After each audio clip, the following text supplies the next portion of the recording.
Bulletin में सबसे पहले बात करेंगे पाकिस्तान स्टील्स के हजारों मुलाजिमीन को नौकरियों से निकाले जाने के फैसले पर अपोजिशन अरकान ने कौमी असम्बली में एहतजाज किया है। अपोजिशन अरकान ने इस मौके पर प्ले कार्ड्स भी उठा रखे थे और मुतालबा किया है कि हुकूमत फौरी तौर पर पाकिस्तान स्टील्स के मुलाजिमीन को निकालने का फैसला वापस ले। मजीद जानेंगे नुमाइंदा जियो न्यूज़ आसिफ अली भट्टी से। जी आसिफ, अपडेट कीजिए। जी बिल्कुल, कौमी असम्बली का इजलास इस वक्त जारी है, जिसकी सदारत पहले स्पीकर असद कैसर कर रहे थे, लेकिन उसके बाद डिप्टी स्पीकर कासिम सूरी ने जब चेयर संभाली तो मजमूई जो अरकान की तादाद है वो तो जैसा तयशुदा मामला है कि कम अरकान आए हुए हैं, लेकिन पीपल्स पार्टी और दीगर जमातों मुस्लिम नून JUIF और जो MMA के अरकान हैं उन्होंने शदीद एहतजाज शुरू कर दिया और बगैर माइक के जो स्टील मिल्स के हजारों मुलाजमीन हैं जिनको कल कैबिनेट ने उनको गोल्डन हैंडशेक देकर निकालने का फैसला किया है, उस पर शदीद एहतजाज किया।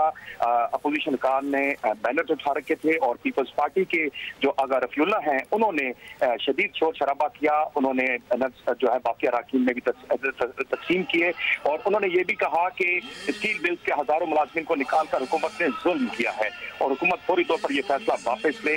इस मौके पर यह भी बैनर पर लिखा हुआ नजर आया कि स्टील मिल्स के हजारों मुलाजिमीन की नौकरियों के हवाले से असद उमर ने वादा किया था कि वो मुलाजिमीन के साथ खड़े होंगे, लेकिन अब असद उमर कहाँ खड़े हैं, उन्हें इस्तीफा देना चाहिए। इस मौके पर deputy speaker Qasim Suri opposition को चुप रहने की बार बार हिदायत करते रहे और ये भी कहा कि आप अपनी नशिस्त पर बैठें, जब आपकी बारी आएगी और आपको माइक मिलेगा फिर आप बोलिएगा। लेकिन इस वक्त कासिम सूरी ने यह भी यहाँ पर रूलिंग दी कि वहां के रूल्स पोस्टर्स या बैनर्स लहराने की इजाजत नहीं देते। ताहम अगर रफीउल्लाह इस पर बरहम हुए और कहा कि यहाँ बारी आप ठीक आसिफ, इस सारी सूरत हाल से आप हमें आगाह कर रहे थे, बहुत शुक्रिया आपका।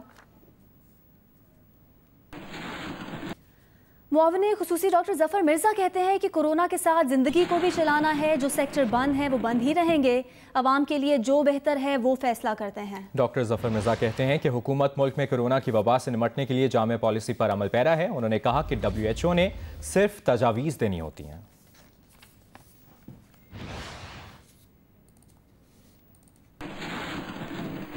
University of health sciences Lahore के वाइस चांसलर डॉक्टर जावेद अकरम कहते हैं कि इस वक्त मुल्क में कोरोना की सूरत हाल खतरनाक और तशवीशनाक है।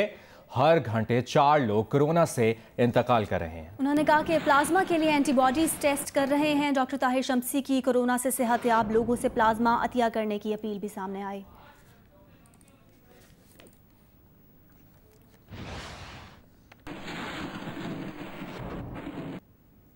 और अब बात करेंगे मुल्क के दीगर शहरों की तरह लाहौर में भी बदस्तूर पेट्रोल की कमी का सामना है। बाज़ पेट्रोल पंप बंद हैं, जहां पेट्रोल मिल रहा है वहां शहरियों की कतारें लगी हुई हैं। मजीद बता रही हैं नुमाइंदा जियो न्यूज़ नवीन अली। दीगर शहरों की निस्बत लाहौर की सूरत हाल थोड़ी सी मुख्तलिफ है, क्योंकि लाहौर के जो आधे से ज़्यादा पेट्रोल पंप्स है वहाँ पर पेट्रोल दस्तयाब है। कल ऐसी सूरत हाल देखने में आ रही थी कि तकरीबन सरकारी पेट्रोल पंप्स के ऊपर ही पेट्रोल मौजूद था, जबकि जो दीगर पेट्रोल पंप्स थे वहाँ पर पेट्रोल नहीं था और जो पेट्रोल पंप्स खुले थे वहाँ पर रश बढ़ा था। लेकिन आज सूरत हाल कुछ मुख्तलिफ है, क्योंकि आज ज़्यादातर पेट्रोल पंप्स के ऊपर पेट्रोल मौजूद है। पेट्रोल की ये किल्लत जो है वो जल्द से जल्द खत्म हो सकेगी। जी, उधर कोयटा में भी पेट्रोल की किल्लत का मसला बरकरार है। इस सूरत हाल के बायस शहर के बेशतर इलाकों में पेट्रोल पंप्स बंद हैं। कोयटा से तफसील बता रहे हैं जियो न्यूज़ के नुमाइंदे सलमान अशरफ।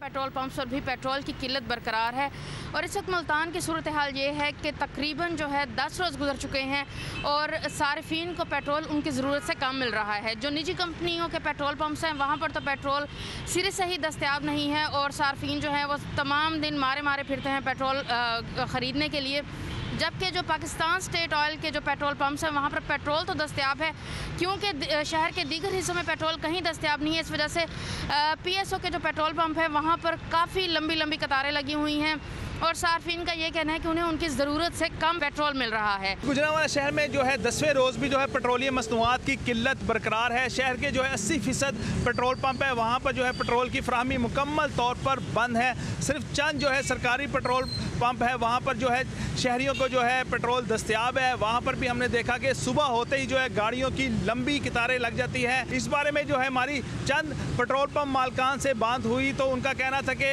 हमें कंपनियाँ सिर्फ 4000 लीटर जो है तेल रोज़ाना की बुनियाद पर फराहम कर रही है, जो हमारी ज़रूरत से बहुत कम है।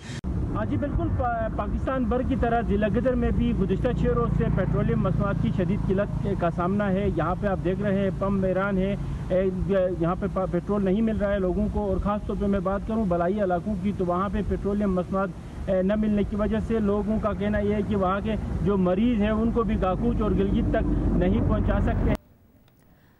मुल्क भर में पेट्रोल की किल्लत से मुतालिक आपको अपडेट करें और कोयटा की सूरत हाल बता रहे हैं सलमान अशरफ। मैं इस वक्त कोयटा के इलाके कोयला फाटक पर निजी कंपनी ऑयल कंपनी के पेट्रोल पंप पे मौजूद हूँ, जहाँ पर मुकम्मल तौर पर पेट्रोल बंद है और यहाँ पे शहरियों को पेट्रोल फराहम नहीं किया जा रहा। कोयटा के जो दर्जनों मकामात हैं वहाँ पे पेट्रोल पंप्स बंद हैं। कईयों के पास काफ़ी कम मिकदार में पेट्रोल है, लेकिन मुतादिद पेट्रोल पंप बंद है। शहरियों को ज़िनी खौफ का सामना करना पड़ा है। इस वक्त जो सूरत हाल है, डिमांड और सप्लाई के फ़र्क की वजह से शहरी शदीद मुश्किलात का शिकार हैं। शहरियों का ये कहना है कि जिन पेट्रोल पंप्स में पेट्रोल दस्तयाब है वहाँ पर भी सूरत हाल यकसर ख़राब है। ज़िला इंतज़ामिया को अपना किरदार अदा करना चाहिए। जी आगे बढ़ते हैं, आपको बताएं कोरोना से निपटने के लिए मोदी की नाक़िस पॉलिसियों पर अमरीकी अखबार ने शदीद तनकीद की है। अखबार ने भारत को कम अमवात के बावजूद बदतरीन नुकसान उठाने वाले ममालिक में एक करार दिया है। फाइनेंशियल टाइम्स के मुताबिक भारत में 14 करोड़ से ज्यादा लोग बेरोजगार हो चुके। अचानक मुकम्मल लॉकडाउन से दूसरे शहरों में काम करने वाले लाखों मजदूर बेयारो मददगार हो गए हैं। 40 साल में पहली बार बड़ी माशी सुस्त रवि का खतरा मंडरा रहा है। अप्रैल जून की तिमाही में जीडीपी गुज़िश्ता साल की निस्बत 45% सुकड़ गई है। अखबार में शाया मजमून में कहा गया है कि करोड़ों पर मुश्तमिल कच्ची आबादियाँ, कई लोगों के लिए एक वॉशरूम और नलका हो तो लॉकडाउन मुश्किल है। कोरोना केसेस में इजाफे के दौरान पाबंदियाँ ख़त्म की जा रही हैं। करोड़ों लोग ऐसे माहौल में निकल रहे हैं जब कोरोना का खतरा बढ़ चुका है।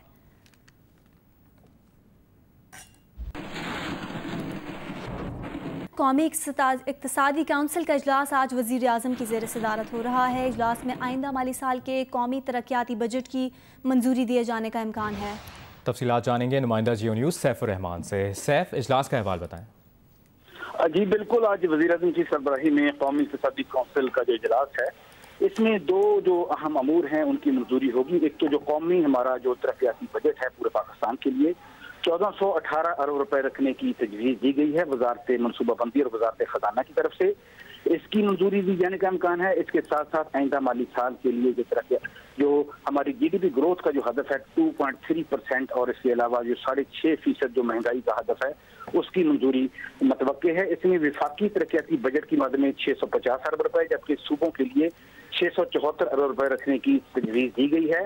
इसके अलावा वजारत खजाना की तरफ से टीडीपी फाटा के जो जाम इलाके हैं, इसके अलावा जो दीगर वज़ीर आज़म के जो प्रोग्राम होते हैं, स्किल प्रोग्राम नौजवानों के लिए 94 अरब रुपए की मद में रखने की तजवीज़ है। NHA के लिए 158 अरब रुपए। इसके अलावा जो सेहत के लिए कोरोना की मद में 70 अरब रुपए के अलावा सेहत के शोबे के लिए जो हमारी वजारत सेहत है वफाकी सतह पर 14 अरब 58 करोड़ रुपए उस मद में भेजे गए हैं कि इनकी मंजूरी दी है। इसके अलावा हमारी जो तालीम है वफाकी तालीम और तरबियत, उसकी मद में भी तकरीबन 4.5 अरब रुपए रखने की तजवीज़ दी गई है। जी सैफुर रहमान, बहुत शुक्रिया तफसीलात बताने के लिए।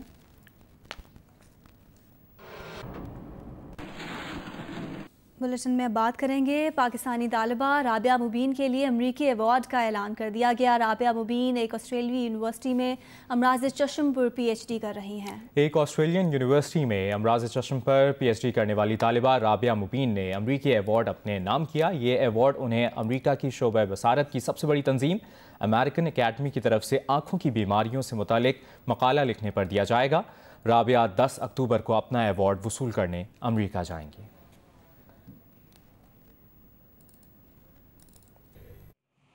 और हम इतनी बड़ी तादाद में, क्योंकि डोनर नहीं आ रहा है, इस वजह से मुहैया नहीं कर पा रहे। और जो हम फ़ायदा देख रहे हैं वो ये देख रहे हैं कि 80% अफराद जिनको प्लाज्मा लगा, जो वेंटिलेटर पे नहीं थे, वो वेंटिलेटर पे जाने से बच गए और उनकी रिकवरी शुरू हो गई। और अगले चंद दिनों में वो उनमें नुमायाँ तब्दीली आ जाती है। ऑक्सीजन की रिक्वायरमेंट कम होते होते वो बग़ैर ऑक्सीजन के हो जाते हैं और प्लाज्मा लगने के 7-8 दिन के बाद अल्लाह के हुक्म से वो इस काबिल होते हैं कि अगर उनको कोई दूसरे कोमॉर्बिड ना हो, कोई और पेचीदगियाँ ना हो, तो वो घर जाने के काबिल हो जाते हैं। उनका कोविड-19 का जो PCR है वो भी 8वें दिन 7वें दिन किसी का 90 दिन नेगेटिव हो जाता है।